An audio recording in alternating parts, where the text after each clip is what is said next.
একদম ভাইরাল আবারও সেই কালেকশনটা আপনাদেরকে দেখায় দেবো। আর একটু সামনে রাখবেন ভাইয়া, মাত্র 80 টাকা পার গজ। যেটা আপনাদের ভালো লাগবে দ্রুত অর্ডার করবেন। এগুলো কিন্তু পরিমাণ খুব বেশি নাই।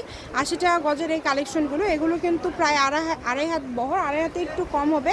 তো যা লাগবে দ্রুত অর্ডার করবেন, কারণ এগুলো কিন্তু এত কম প্রাইসে আপনারা পেয়ে যাচ্ছেন। ভিডিওটি সবাই শেয়ার করে দিবেন, সবাইকে দেখার সুযোগ করে দিবেন। আর ফলো দিয়ে পাশে থাকলে এরকম আরও অনেক ভিডিও কিন্তু আপনারা দেখতে পাবেন। তাই বলবো যার যেটা ভালো লাগে দ্রুত অর্ডার করেন। মাত্র 80 টাকা পার গজে পেয়ে যাচ্ছেন। প্রচুর কালার আছে, দেখেন প্রচুর কালার, প্রচুর ডিজাইন পেয়ে যাচ্ছেন। মাত্র 80 টাকা পার গজ থাকছে। একটার থেকে আরেকটা বেশি সুন্দর। এই সুবর্ণ সুযোগটা কেউ মিস করবেন না। ভাইয়াদের কাছে এগুলোর সাথে ম্যাচিং ফলসও আছে। ফলসের গজ কিন্তু জাপান সিল্ক এখন 100 টাকা পার গজ। আর এগুলো কিন্তু মাত্র 80 টাকা পার গজে আপনারা পেয়ে যাচ্ছেন। এছাড়া আরও অন্য কোনো গজ কাপড় নিতে চাইলে অবশ্যই ফলো দিয়ে পাশে থাকবেন। যারা অনলাইনে অর্ডার করতে চান, অনলাইন নাম্বার 019097028770, এবং যারা শপে আসতে চান চলে আসবেন আলামিন হকার্স মার্কেট, রাহিমণি ক্লথ স্টোরে।